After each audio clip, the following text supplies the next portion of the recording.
rencontre une personne qui a eu l'appel étant très jeune.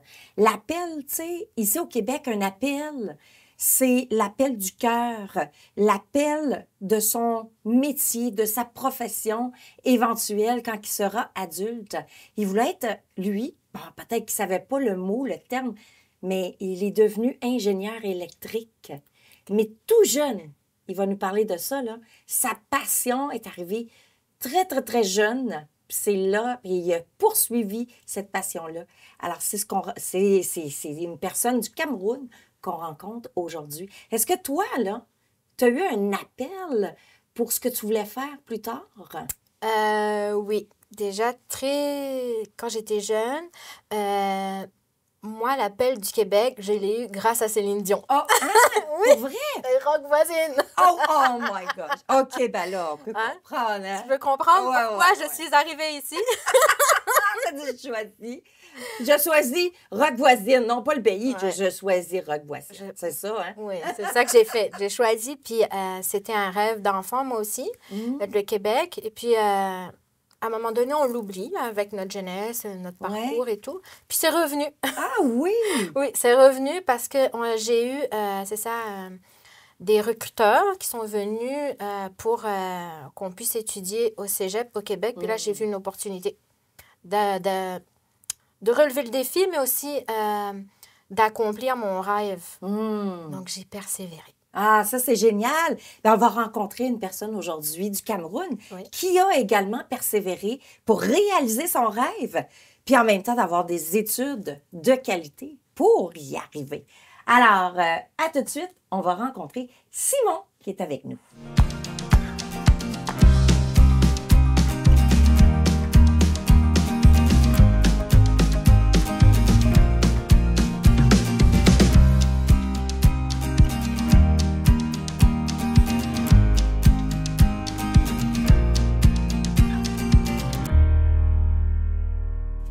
Bonjour Simon. Bonjour. Alors Simon, juste en entrée de jeu, avant qu'on soit sur le tournage, on faisait un jeu de langue avec toi, juste avec ton nom.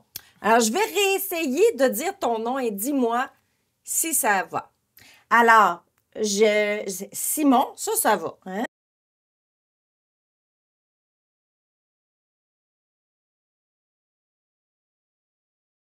Oui, c'est bon. D'un coup, Flora, c'est donc. Beaucoup ont du mal à prononcer ce nom, mais c'est... Mais écoute, je l'ai pratiqué genre 10 fois avant, là. Ouais. Mais tu l'as eu.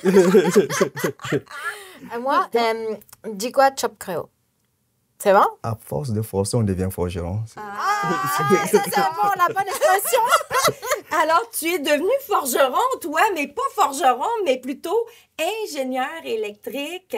Un rêve, ou en fait un appel qui est arrivé très jeune pour toi, là.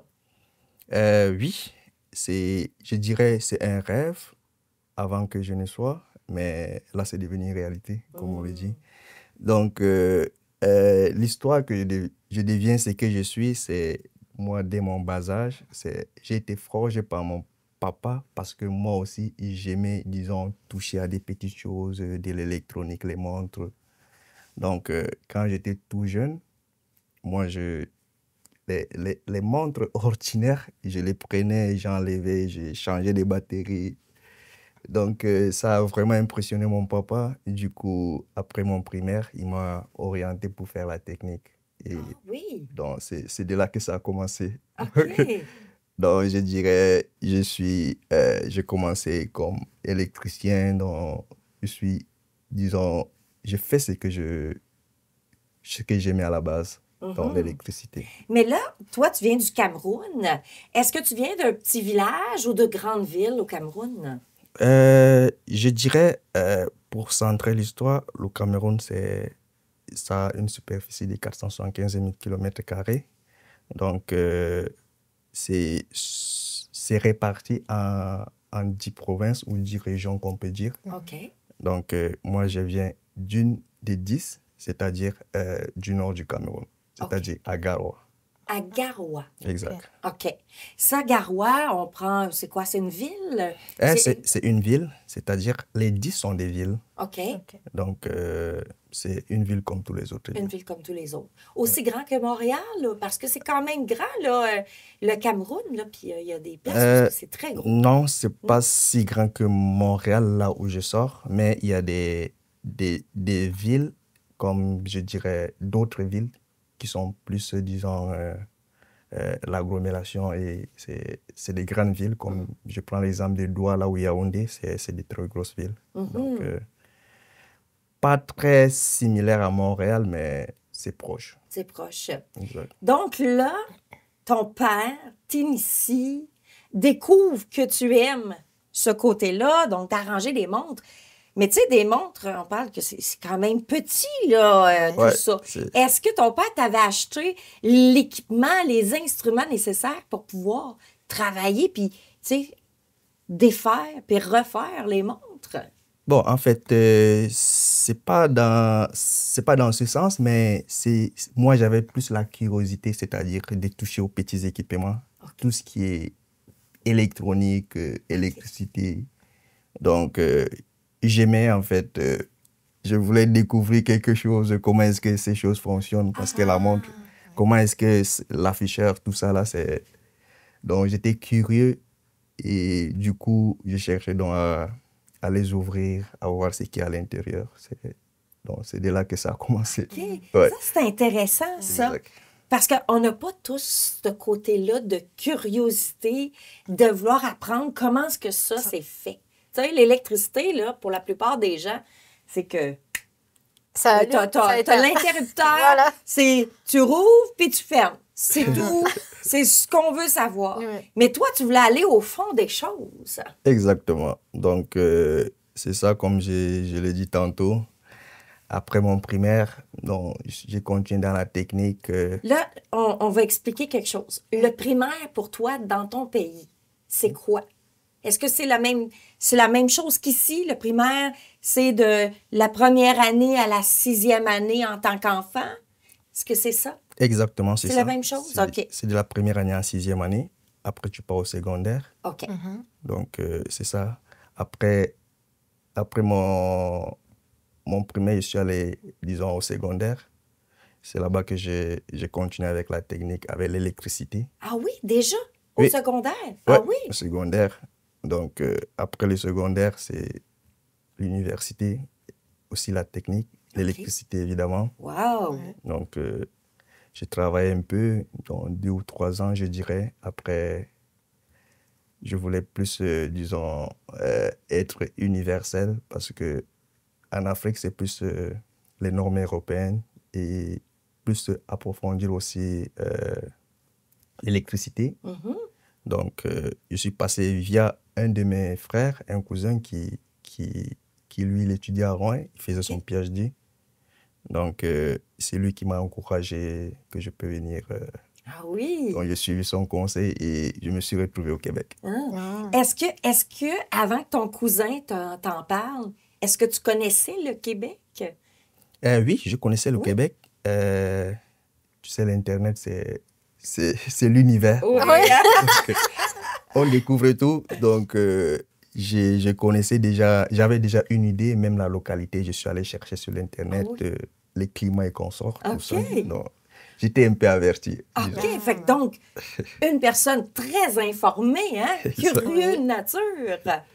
Et ce qui fait que, moi, je voulais savoir, quand tu as vu, bon, là, tu choisis le Québec, mais ta destination vers Rouen, comment c'est venu? Parce que Rouen, tu vois, on a plein de choix, en fait, au Québec. On a plein de régions, là. Oui, c'est ça. Je suis venu à Rouen, comme je dis, par mon cousin. Donc, parce que lui, il étudiait déjà à Rouen. Donc, du coup, on a fait les admissions, c'est passé... Tout était déjà réglé et... Il t'a convaincu que Rouen, c'est la ville, il faut que tu sois. C'est ça. Il m'a bien convaincu et c'est vrai. Donc, l'Abitibi, c'est la meilleure ville. C'est bien. La meilleure. Hein, la meilleure. Au détriment de Montréal. Je dirais oui. Oui? Oui, parce que l'Abitibi, Rouen précisément, quand je venais d'arriver, c'est une ville humaine, c'est-à-dire ça garde encore la valeur humaine. Tu peux aller à l'épicerie, même à l'université, les camarades. La façon que les gens s'affrontaient était différente des autres villes. Pourquoi? Parce que moi, pendant les vacances, quand j'étais aux études, je partais souvent aussi à Montréal voir mon cousin. Un autre? Mon cousin, c'est un jumeau. Ah, OK.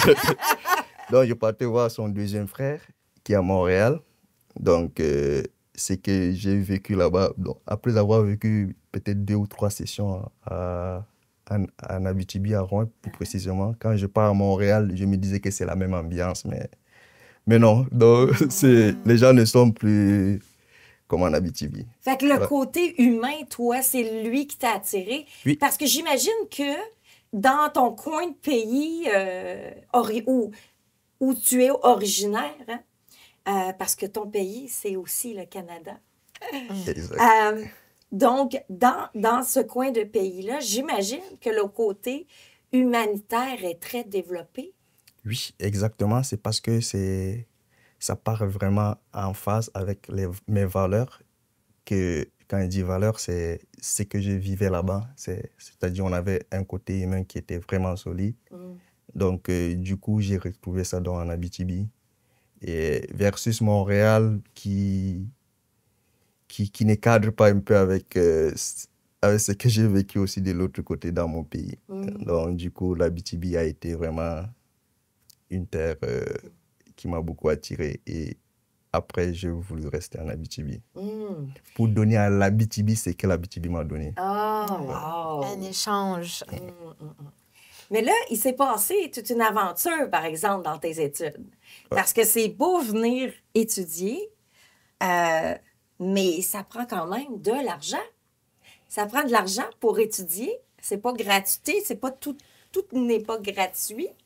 Donc, toi, tu as vécu un certain défi à un moment donné où la session, ça coûtait cher par session, là. Ouais, le défi est très énorme parce que moi, quand je venais d'arriver, ma première session m'a coûté 11 000 $, j'ai vu dans mon compte. Du coup, moi, j'ai cherché le billet d'avion pour rentrer. C'était... Bon, je savais que c'était cher, mais pas à ce point.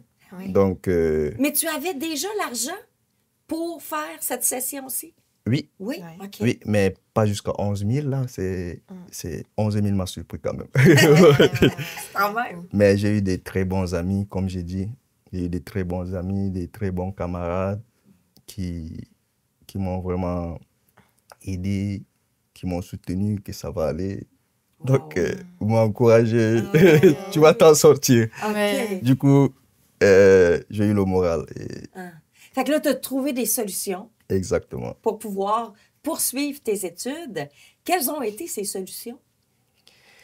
Bon, l'une des solutions, c'est que il y avait la possibilité d'avoir les exemptions. Et les exemptions, il faut travailler. OK. Il faut travailler. Quand il dit travailler, il faut vraiment étudier. Donc, ça, c'est une des alternatives. Donc, est-ce que, quand tu dis une exemption, Les exemptions, c'est-à-dire c'est comme une bourse. c'est une Ah, une bourse? bourse, ouais. OK, parfait. Il y a des bourses et d'exemptions qui se donnaient, mais en fonction des moyennes. Donc, OK. c'est... Parce que 11 000, même si tu travailles, même si c'est 80 heures, là, tu ne peux Ouais, pas... ouais, tu peux pas, t'arrives pas, non. Vraiment pas, là. Ouais. Du coup, j'ai pensé à choisir le côté de bien m'imposer, de bien étudier pour pouvoir avoir les moyens pour diminuer un peu les factures. Ouais. Fait que donc, tu as eu une bourse pour étudier. Ouais. Mais est-ce que il a fallu aussi que tu travailles à une certaine période? Oui, bon, je dirais oui parce que on avait le droit de travailler 20 heures, travail partiel, OK. donc comme étudiant étranger. Donc oui, je faisais quand même des petits boulots pour subvenir à mes petits besoins donc, en parallèle. Puis, ce que tu me racontais lors de la pré-entrevue, c'est que le salaire n'était pas très élevé, là. Ouais, c'est... Ouais, le boulot que je faisais, bon, dans le jargon habituel, les petits boulots, donc je disais, je pense que j'avais un salaire de 10 et 25 à l'époque. Ouais. Ça, on parle de ça de combien d'années? À peu près? 2017. Hey, c'est quand même pas si loin. Oui. Ouais, 2017. Wow. C'est ça, mais ça allait bien, donc... T'as été persévérant, on va dire. T'as persévéré, t'as dit, je resterai pas là. Ça, c'est sûr. Exact. Là, est-ce que... Bon, j'imagine que tu as étudié pendant quoi? 3 ans Juste à 3 ans. l'université? Exact. Et là, tu as eu ton diplôme. Exact. Félicitations. Merci beaucoup. Hein, la persévérance. As-tu vécu des choses similaires à Simon? Parce que toi aussi, tu es venu étudier ici. Oui, j'ai étudié au cégep pendant 3 ans. Puis, c'est vrai qu'on a comme une pression de réussite. Moi, il fallait que je sorte de mon programme en 3 ans et avoir le diplôme. Donc, je me suis donnée à fond. C'est sûr qu'on a comme... quand on étudie, on a aussi une acclimatation à la culture. Donc là, des fois, ça vient interférer dans nos études. Ça vient un peu nous mélanger. Toi, Simon, est-ce que tu as eu une adaptation durant ton parcours universitaire? Il faut s'habituer à la culture québécoise. Comment tu as fait? Ouais, côté culture, oui, je me suis adapté. C'est vrai, c'est plus le côté climat qu'au début qui était... Heureusement, je suis venu en automne, là. Ouais. T'as eu le temps. Ouais. Mais côté culture québécoise, c'est pas une culture très difficile. Au début, on a tous les accents. Hein. Oui. Les accents. C'est les accents qui n'étaient pas au début faciles à comprendre, mais avec le temps, on s'est adapté. Est-ce que les gens étaient accueillants? À t'accueillir ici en Abitibi, à t'aider à surmonter. Tu sais, si on exclut les gens de ta famille, les gens qui proviennent de d'autres pays, parce que souvent, quand on arrive d'ailleurs, ben, on a peut-être tendance à vouloir s'unir à d'autres personnes qui viennent d'ailleurs, parce que la compréhension est peut-être plus présente. Mais est-ce qu'il y a des gens ici, on dit pure laine, hein, ça c'est une expression, des gens qui sont nés ici, puis qui t'ont accueilli, puis qui t'ont aidé à passer au travers de ton choc culturel? Je dirais oui, parce que à l'université, on côtoyait tout le monde. Des gens d'ici, il y en avait.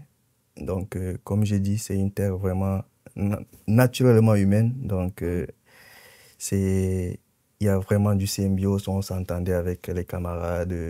Donc, tout était vraiment parfait. Il n'y a pas un point que je peux dire qui n'avait pas marché en relation humaine ou bien pour m'aider, c'est-à-dire à m'intégrer. Donc, tout était parfait. Donc, j'ai rencontré vraiment des bonnes personnes. Et d'ailleurs, toutes les personnes de l'Abitibi sont des bonnes personnes. C'est vrai, Glenn. Nous, on ne le sait pas. Il faut que c'est nous qui vous le disons. Oui, c'est ça, parce que on vit dedans. On connaît notre culture, tout le monde est pareil. Alors, c'est intéressant d'avoir le point de vue des gens d'ailleurs. Exactement. C'était parfait. Donc, il n'y a rien à... T'as eu des défis, mais avec l'aide des gens d'ici, t'as pu surmonter tes défis. Exactement. Donc, on était vraiment unis là. On formait une famille. Donc, notre famille, c'est ici. Donc, on est très loin, on vient de loin. Donc, ce qui fait qu'on n'a pas le choix d'être en famille. Et ça a été fait comme on s'attendait. Ah, génial. Là, tu as eu un choc culturel quand même, quand tu as vu la première neige. Ouais, la première neige, ouais, nous, au Cameroun, on appelle ça, on a 2 saisons. Je sais pas. C'est la saison pluvieuse, c'est la saison sèche. Donc, on n'a pas de neige. Du coup, la première neige, bon, je me rappelle, je devais aller travailler. C'était un week-end, un samedi. Et il fallait marcher. Donc, je me disais, comme la neige tombait, peut-être ça pouvait. Ça va arrêter.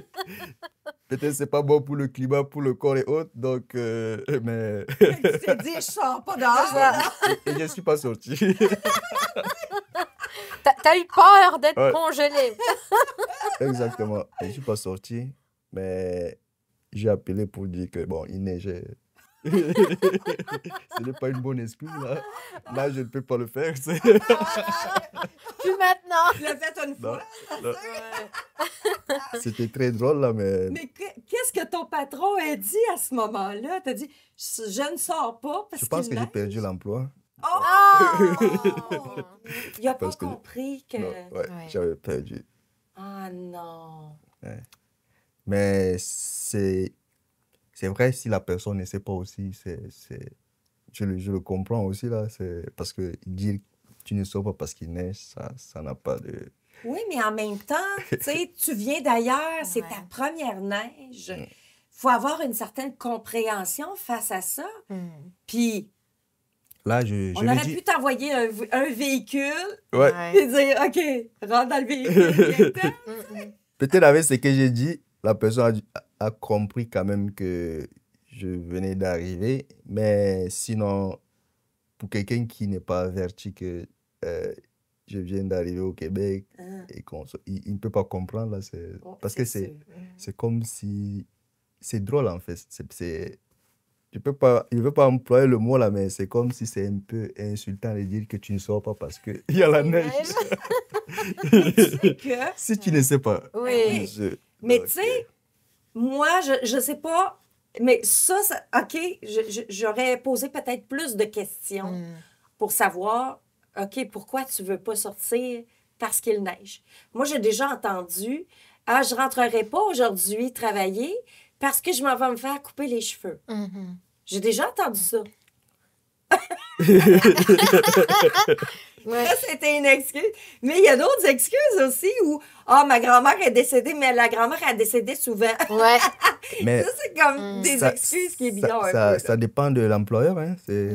Ouais. Il y a des employeurs qui peuvent creuser plus pour comprendre le fond du problème, mais d'autres, ils sont sous la pression, donc il faut Ouais, passer à il faut autre que tu chose. rentres. On va trouver un autre. Dans ce cas. Ouais. Ouais. Mais là, à la suite justement de cette neige-là, quand est-ce que tu es sorti finalement de Ouais. ta maison? Parce que ici, il peut neiger Longtemps. En fait, comme c'était le matin, mon cousin dormait, donc j'aurais dû, s'il ne dormait pas, j'aurais dû le demander. Il me disait, bon, tu peux aller, il n'y a rien, mais je ne pouvais pas aussi le réveiller. Donc, du coup, mais par après, il m'a dit non, tu pouvais aller. Donc, du coup, mais c'est ça. Mais c'est quelque chose pareil, hein? Parce que tu sentais que, c'est peut-être dangereux pour ma peau, pour mon corps. Exactement, c'est ce que j'avais perçu dans ma tête. Je me disais, ça pouvait avoir, disons, quelque chose sur ma peau ou bien je pouvais me congeler. Wow! Hey, c'est quelque Parce chose. que c'est du solide qui tombe là. Ouais, c'est ça, mais c'est ta première fois, alors Ouais, tu sais ouais, pas ouais. comment tu vas réagir aussi. Tout à fait. Oui. Fait que tu vois, ça, c'est vraiment... C'est important ce que tu viens de dire. C'est vraiment important pour que nous, en tant que Québécois, qu'on puisse aussi s'adapter aux personnes étrangères qui arrivent d'un pays ou qui n'ont jamais vu la neige. Puis c'est important pour nous de conscientiser ça. Ouais. Je pense, oui. Puis même la manière de s'habiller aussi, c'est très important de nous le dire. OK, ben, il va neiger longtemps, donc c'est normal que tu sois plus habillé que les autres. Parce que des fois, on voit les autres qui s'habillent pas trop, mais Oui, donc là, on dit, bon, ben lui, il est habillé comme ça, je vais faire pareil, mais toi, tu gèles. Donc, c'est ça. c'est très important de nous dire, non, la première année, c'est normal que tu as tout ton équipement. Après, avec les années, tu en auras moins, tu vas t'acclimater. Mais la première année, on vit toujours un choc thermique. Oui. Donc, on a tout, là. Le collant, le collant thermique aussi qu'il y a. Moi, j'avais tout, là. OK. Le collant thermique, le collant nylon, le pantalon, puis la grosse Wow. veste, tout. Donc, c'est une acclimatation au climat. Mais aussi, quand on connaît juste 2 saisons, dans notre tête, il faut faire la transition. Mais il faut qu'on s'adapte, mais il faut qu'on nous montre le bon exemple. À un moment donné, il y a quelqu'un qui t'a montré le bon exemple. Mais oui, mais oui, mais oui, mais oui. Ouais, c'est juste que c'est arrivé, c'était une surprise, là, mais avec le temps. C'est ça, on t'a montré le bon exemple. On t'a dit, Simon, tu peux sortir, il faut que tu t'habilles telle manière. Exactement. Donc, moi, après, là, je marchais même à -30, -20. Ouais, c'est ça. Mais est-ce que, quand tu es arrivé, est-ce qu'on t'avait prévenu qu'il y allait avoir de la neige, que ça allait être l'hiver, ou que ça pouvait descendre à -20, -30, à quelques périodes, qu'il fallait que tu aies un manteau d'hiver convenable? Est-ce qu'on t'avait conscientisé à ces choses-là? Oui, là, je le savais. Je savais d'avance qu'il devait neiger, les températures sont basses et qu'on sort, mais comme je l'ai dit, je ne m'attendais pas que ça devait venir tel jour comme ça ne OK. prévoit pas. Et Ouais. du coup, aussi, je dirais, à cette époque-là, je n'avais pas l'habitude de checker la météo OK. de temps à temps. Oui, regardez la météo, c'est Mais- très, très, très important. Mais là, c'est chaque jour avant de sortir, tu regardes d'abord la Ah oui. météo. Mais Mais c'est j'avais drôle, pas cette ça, idée. hein? Ouais. C'est drôle ce que tu dis, là. Mais c'est drôle, mais en même temps, c'est... vous nous soulevez ces points-là. Parce que pour nous, c'est comme regarder la météo, c'est comme regarder la télé. Tu sais, c'est chaque jour, oh, c'est quoi qu'il va faire aujourd'hui? Mais apparemment que dans vos pays d'origine, vous regardez pas nécessairement la météo. Non, Non. c'est la météo, non. Les températures sont presque pareilles tout le temps. On sait, c'est après telle période, de telle période à telle période, c'est la période des pluies. Telle période, donc, on est habitué. Donc, checker la météo, c'est pas trop l'habitude. Ouais. Hey, t'es rendu québécois. Ouais.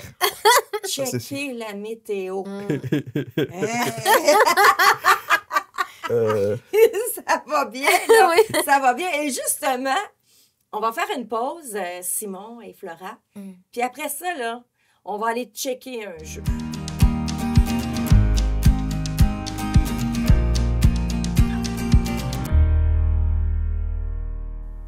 Bon, Simon, on va faire un jeu. Un jeu de langue. On va voir si tu comprends bien tout le joual qu'on peut avoir en Abitibi dans la langue. Parce que en entrée de jeu, plus tôt, tu nous parlais l'accent. C'était difficile pour toi, l'accent au début, la façon dont on parle. Maintenant, on va voir depuis 2017 que tu es en Abitibi, là. exact. Alors, on va voir si tu comprends les expressions québécoises. Alors, on va aller checker ça, Simon.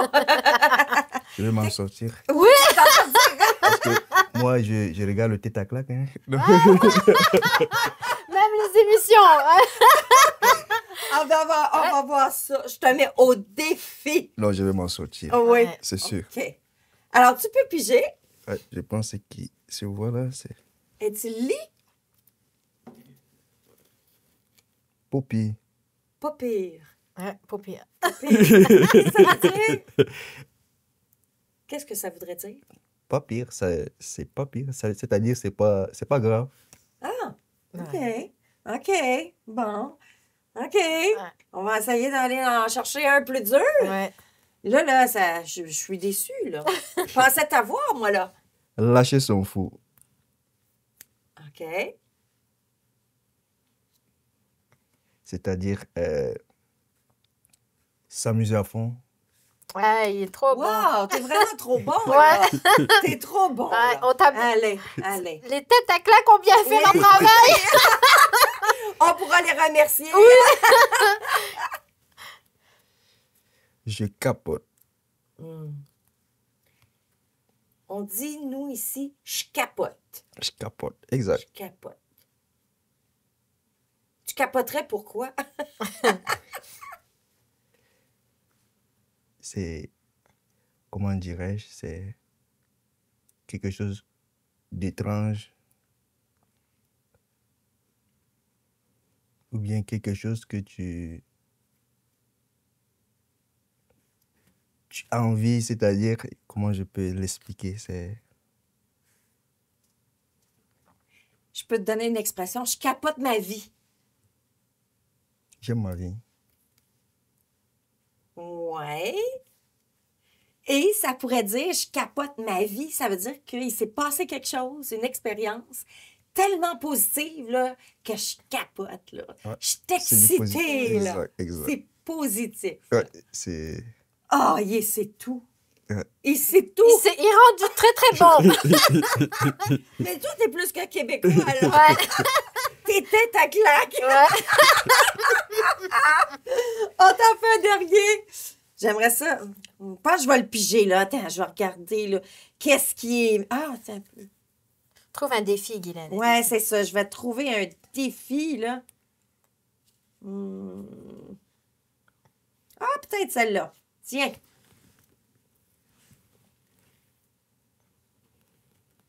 Je cogne des clous.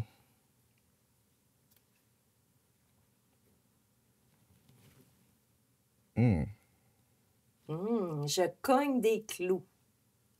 Et est-ce que tu la connais, celle-là? Ouais, je pense Ouais? que oui, ouais. OK.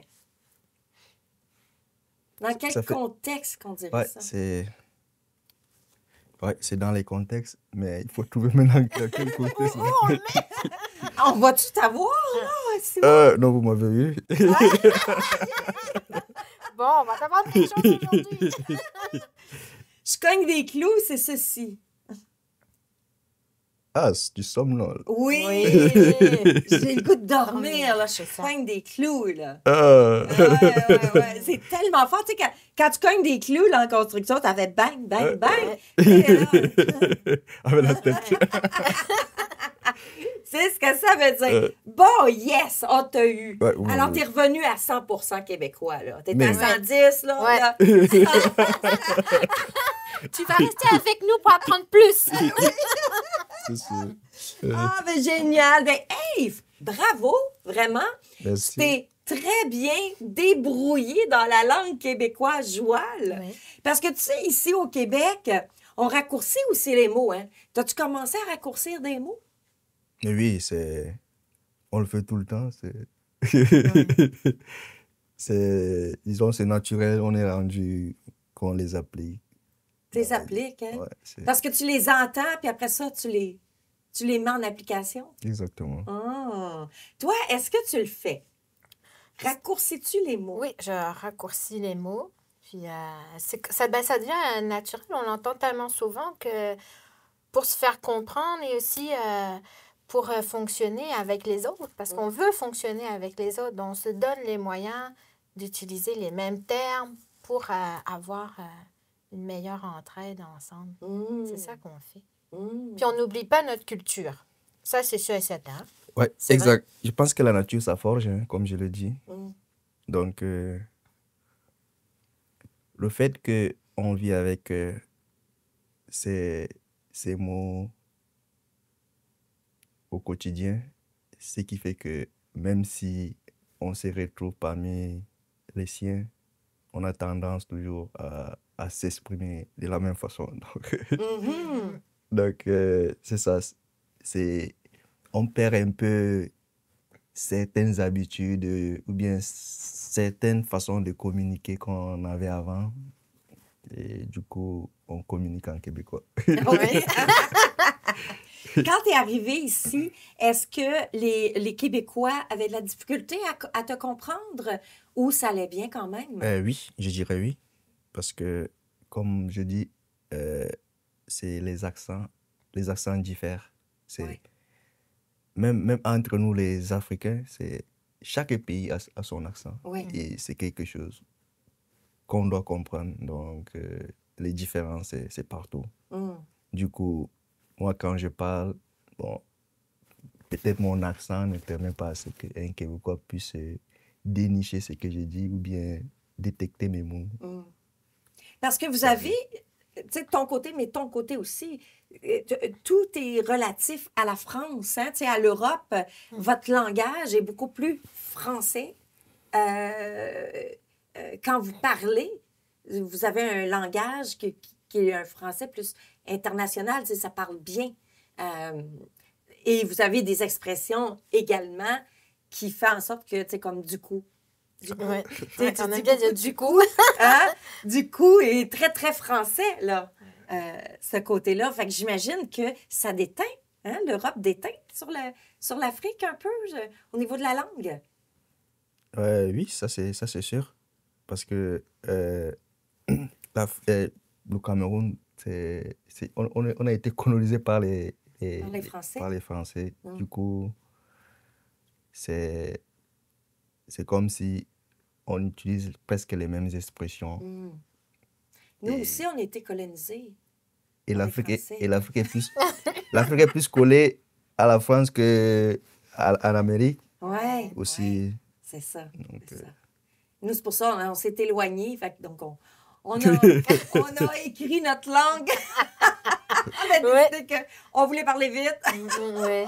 On raccourcit tout.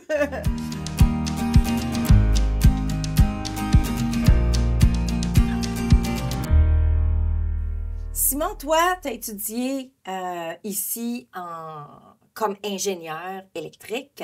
Tu t'es trouvé un emploi dans le domaine. Mais tu as décidé aussi de faire un parcours d'employé, mais également d'entrepreneur. Alors, tu as un projet entrepreneurial en ce moment et tu as trouvé un partenaire.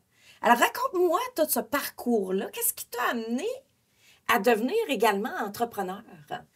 Parce que là, tu as comme deux passions, là. Ouais, c'est ça. J'ai rencontré un partenaire. Donc, avec mon partenaire, on s'est rencontrés ici à Mons.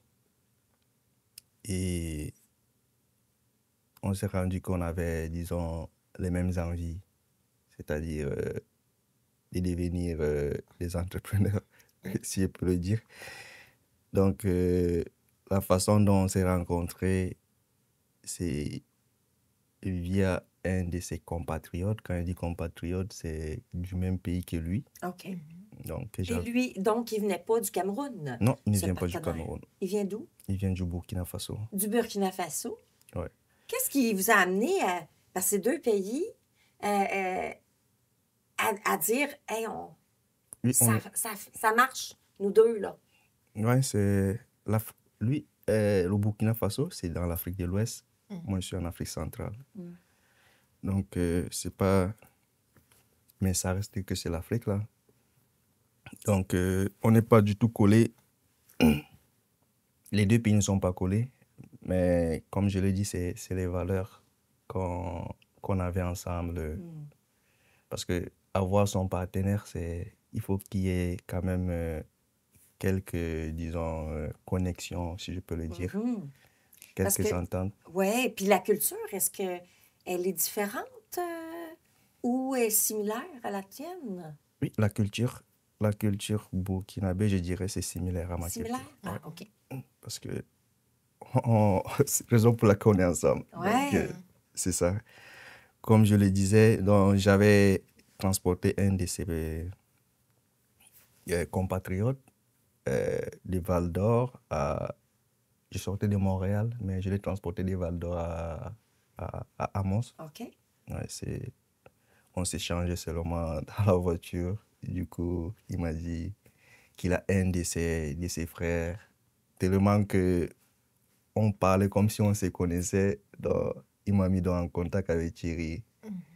Et on s'est vu, on partageait souvent. Comme c'était pendant la période de Covid, c'était pas évident. Mais oui. On s'est rencontrés de temps en temps. Et avec le temps, on s'est rendu compte que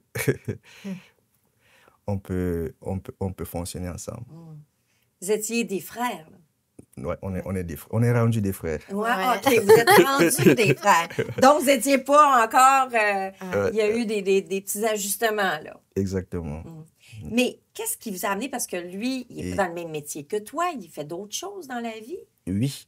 Lui, il est en civil. Moi, je suis en électrique. C'est différent. Mais ça reste que c'est du génie. C'est ça. À la base, on pensait tellement qu'on a vu qu'on avait des valeurs similaires. on avait à l'idée de partir, disons, quelque chose comme le marché international. Et là, c'est parce qu'on s'est rendu compte que des gens d'Amos faisaient la route, par exemple, pour aller à Montréal ou bien pour aller à Val-d'Or, pour se procurer certains produits internationaux. Et c'est dans cette optique-là qu'on s'est dit, on va essayer de faciliter ou bien de les rendre la vie un peu plus facile pour que les gens ne se déplacent plus. Donc, c'est ça. Et on s'est rapproché de nos partenaires qui est la CLD, la SADC. SADC, oui. Non, c'est de là que ça a commencé. Donc, Mais l'idée, ensemble, vous aviez des rêves ensemble de dire hey, moi, j'aimerais ça devenir entrepreneur. Puis Thierry, il dit la même chose. Comment c'est arrivé, ça, cette idée de dire on devient partenaire? Est-ce que on devient partenaire parce qu'on a la même idée qu'il y a un manque dans la région pour s'approvisionner en termes de nourriture, de la nourriture qu'on veut avoir, qui provient de nos pays d'origine? Comment ça arrive, ça? ouais, en fait, à la base, d'abord, pour choisir son partenaire, c'est fort. Hein, il y a la confiance, il y a beaucoup de choses qui vont avec. Et c'est ça. Donc, nous, comme j'ai dit au début, on voulait plus aussi participer, disons, à aider nos confrères. OK. Vous aviez chacun de votre côté cette idée-là de base. Exactement. De dire aider. Comment est-ce qu'on pourrait aider nos confrères? Exactement. Puis là, vous vous êtes parlé, tu sais, hey, moi, j'aurais ce rêve-là. Ouais. Puis Thierry, il dit, hey, moi, j'ai le même rêve. Exactement. Pourquoi pas qu'on soit ensemble et qu'on parte sur ce rêve-là? C'est-tu un peu ça? Exact. Et on a des projets tout le temps dans... Des hommes de projet. dans les projets, ça... Avec le temps, ça va encore venir, c'est sûr. Donc là, qu'est-ce que vous avez fait à ce moment-là? Vous avez rencontré la CLD, la SADC. Est-ce que vous aviez déjà un bagage d'entrepreneuriat en vous pour dire hey, on se lance, puis let's go, c'est l'aventure? Comme je l'ai dit, la curiosité, c'est quelque chose parce que on n'est pas du domaine, ce n'est pas de notre domaine de pratique. Mais on s'est dit qu'on va découvrir et on peut l'apprendre. Donc, quand on s'est approché de la CLD nous a, disons, envoyé vers Ecolovrac pour apprendre leur système de gestion. Ah, OK. Donc, nous, à la base, on voulait apprendre, c'est-à-dire la comptabilité, comment est-ce que les choses se font. Parce que Ecolovrac, c'est ça, sa politique de valeur qui est zéro déchet. C'est-à-dire, quand vous voyez même les meubles, c'est des récupérations qu'on a fait. Donc, on voulait aller dans le même sens. OK, c'est bien. Donc, c'est ça, arrivé à Ecolovrac, c'est ça, l'ancien propriétaire, elle aussi avait déjà... Elle nous a proposé qu'elle pensait aussi céder son commerce. OK. Fait que donc, est-ce que le CLD était au courant à ce moment-là, non? Non, le CLD n'était pas au courant. Wow! Le CLD n'était pas au courant que... Le CLD nous a envoyé juste pour apprendre le système de gestion. Okay. Puis eux, ils étaient ouverts à ça, à vous apprendre? Exactement. OK. Et en discutant, donc, en s'échangeant, ils étaient aussi prêts à céder. Donc, du coup, on a vu que de sortir des zéros, quand je dis zéro, c'est-à-dire de commencer quelque chose de neuf, pourquoi ne pas aller avec quelque chose qui existe déjà. Donc, ça nous a permis de traverser beaucoup des étapes. Donc, c'est ça. On est content. Donc, Fait que donc, il y a eu comme une certaine transition de l'ancien propriétaire pour la passation, justement, de l'exploitation et des activités sur place? Oui, les transitions sont toujours d'actualité OK. parce que c'est une transition d'un an. OK. Oui. Ouais. Donc, c'est ça. On apprend encore Ah, oui, on apprend tous les jours, hein? tous les jours, Oui. tous les jours. Mais là, toi, tu travailles à temps plein? Oui, Ton partenaire travaille à temps plein? oui. Où vous avez le temps de vous occuper de cette nouvelle aventure, de cette entreprise? Ouais. Quand on a pris Ecolovac, il y avait déjà les employés. Ok. Donc, nous, on a pris Ecolovac tel quel. OK. On n'a rien changé. Mais on voulait juste apporter un plus OK. à Ecolovac, c'est-à-dire apporter des produits internationaux. Mhm. Quand on a pris tel quel, on a pris avec tous les employés. OK. Donc, du coup, ça nous facilite vraiment les choses. Donc, ça roule avec les mêmes employés. Mm. Et maintenant, là, ça va être le fun. Ouais. Hein? L'adaptation, vous êtes deux personnes qui viennent de deux pays africains. Vous arrivez avec des employés québécois. Mm. Quelle est cette adaptation? Comment est-ce que les employés ont réagi? Est-ce qu'il y a une adaptation de culture entre les trois? Hein? Bien, les trois, je veux dire, la partie employée, la partie des deux personnes d'origine de l'Afrique, mais de deux pays différents. Comment ça fonctionne? Oui, déjà, nous, on est déjà adaptés, c'est-à-dire on connaît déjà la culture québécoise. Mhm. Donc, ce n'était pas quelque chose d'étrange pour nous. Et peut-être l'employé peut prendre ça un peu étrange. Qu'est-ce qui va se passer, la transition? Mais quand on a rencontré nos employés, on les a fait comprendre. Il y a certaines qui pensaient qu'on allait, disons, peut-être changer des employés, faire ceci. Mais nous, on dit qu'on garde tel quel. Et on les a mis en confiance que tout va bien se passer comme si ça passait avec l'ancien propriétaire. OK. Donc, s'il y a certaines choses, on les référait directement à l'ancien propriétaire, comme elle est toujours avec nous. OK. Oui, et on les a fait comprendre qu'elles peuvent considérer l'ancien propriétaire comme si c'était nous. Donc, on les a vraiment donné cette confiance. OK. Et quand on les côtoie, c'est des très bonnes personnes. Ils font du bon travail. Bon. Ouais. Es-tu satisfait de ta façon de voir ta nouvelle vie d'entrepreneur? Comment est-ce que tu t'amènes à t'investir dans ton temps en tant qu'entrepreneur? Ouais, c'est vrai, c'est une vie qui demande beaucoup d'attention. C'est une nouvelle vie.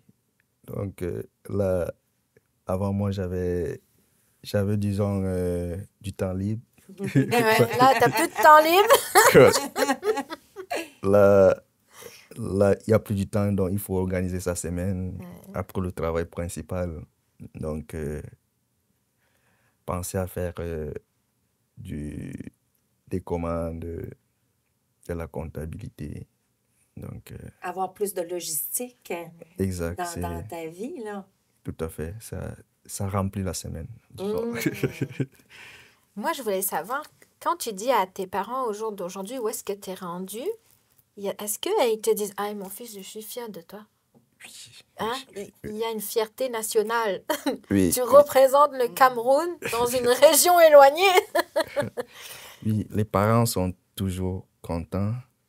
Vraiment, ils ne sont pas trop surpris parce que, comme je l'ai dit, moi, je suis une personne très curieuse. Donc, ils savaient que je peux le faire sans les surprendre pas trop, mais ils sont vraiment contents. Tu as perdu ton père, ça fait pas très longtemps. Oui. Oui, j'étais en vacances, disons, l'année passée. Je suis rentré au Cameroun plus précisément. Je suis rentré en janvier. Donc, et en mars, mon père est décédé. Donc, je venais de rentrer. Donc, c'était un choc, un grand choc, et c'était la période où la transition avec Ecolovrac s'est faisait aussi. Donc, Fait que tu n'as pas pu être présent. ouais, je n'ai pas pu être présent. Ouais. Mais est-ce que aujourd'hui tu sens que ton père est bien présent avec toi? Puis mon père, c'est... Moi, je suis plus collé à mon papa. Ouais. Ouais, on est trop collés. Donc, je sens quand même un manque, disons, parce que les conseils, tout ça là, c'est... Tu avais des bons conseils de lui. Ouais, Là. j'avais vraiment des bons conseils. Mais bon, on surpasse ça. Ben oui. Et comment est-ce que tu fais justement pour réduire la nostalgie du fait que tu as perdu ton papa? Ta mère est tout seule, est restée au pays, hein, au Cameroun. Comment est-ce que tu vis avec la nostalgie? Est-ce qu'il y a des fois où ce que tu dis, ah, je retournerai au Cameroun parce que je veux pas qu'elle reste seule? Comment est-ce que tu vis ça? En fait, la nostalgie, c'est toujours là, parce que perdre quelqu'un de cher, papa ou maman, c'est trop fort. Mais le courage que j'ai derrière, c'est de dire qu'ils ont laissé un fils qui n'est pas en train de dormir, qui Cogne pas travaille des fort. clous. Non. Ouais. Tu cognes pas des Non, clous, hein? non, pas du tout. J'enlève le clou. C'est c'est ça mon courage. Et donc, ça m'arrive souvent quand je pense au temps, au moment passé, ça fait un peu mal, mais donc, comme j'ai dit, ils n'ont pas laissé un fils qui cogne le clou. Ouais. Donc, c'est ça. Tu reprends le flambeau, là. Tu Ouais. reprends le flambeau de ton papa. Exactement ça. Et tu vas le partager maintenant avec tes employés, avec les gens qui t'entourent. Ma maman est encore en vie, donc Ouais, c'est ça. Ouais. C'est ça. c'est ça. Qu'est-ce que, avant de terminer, je demande toujours à nos invités, Oui. quel conseil tu donnerais à une nouvelle personne qui arrive ici, là, que ce n'est pas son pays d'origine, qui arrive d'ailleurs? Quel conseil tu pourrais lui transmettre, lui donner, lui partager? Ouais. Pour une personne qui vient d'arriver, moi, le conseil que je pourrais lui donner, c'est la première des choses, c'est de s'adapter à la culture qu'on est venu trouver. OK? Donc, dès que tu es adapté, je pense que le reste, ça va aller comme tu le souhaites. Mais la première des choses, c'est de considérer, parce que dans un tel pays, on a tous des cultures différentes, on a tous des façons différentes de fonctionner. Pour que tu puisses aussi fonctionner dans l'environnement où tu te trouves, tu dois t'adapter à la culture. Donc, c'est ça. Moi, c'est le conseil que je peux donner à quelqu'un. C'est vrai, c'est un peu ouvert là. Mais en gros, c'est ça. Mais tu sais, en même temps, s'adapter à la culture de l'autre, c'est une chose parce que c'est ta terre d'accueil, c'est ta terre d'adoption. Mais est-ce que faut que tu t'oublies dans tout ça? Ou tu gardes une certaine partie en toi de ta culture? Oui, ça c'est sûr et certain. C'est parce que tout découle de là, parce que si tu veux travailler, tu pars dans un travail, je dirais, si tu as une façon différente de travailler, disons, par exemple, en Afrique ou bien je ne sais pas où, et que ici, cette façon est différente, tu ne dois pas imposer ta façon, parce que ici, ça roule déjà comme ça.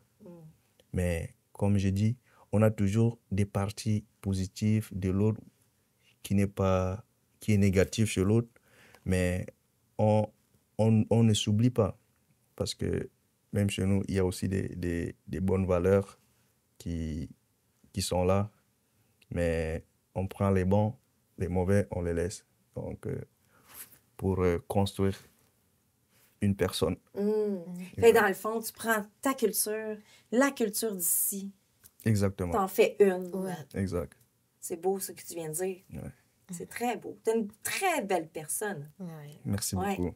Ouais, je suis contente de t'avoir reçu aujourd'hui. Oui, moi aussi. C'est partagé. Puis, tu sais, tu as une belle résilience et une belle persévérance. Et ta curiosité a fait qu'au jour d'aujourd'hui, tu es rendu entrepreneur.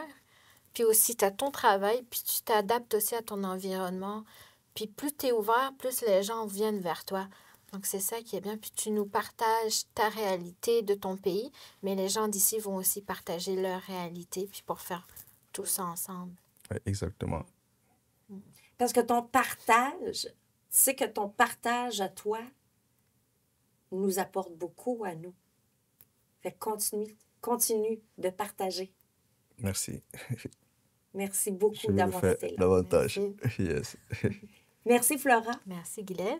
La semaine prochaine, on se revoit. Oui, un nouveau voyage. Un nouveau voyage. Oui. Je ne sais pas où on va la semaine prochaine, Oui. mais ça sera une surprise. Alors, j'espère que tu as ton billet d'avion. Oui, vas-y, destination. Excellent. Alors, nous, on se voit la semaine prochaine. J'espère que vous avez apprécié l'émission d'aujourd'hui de l'Abitibi aux 1000 visages et que c'est beau d'avoir autant de visages nouveaux en Abitibi. Alors, merci à vous tous. À la semaine prochaine.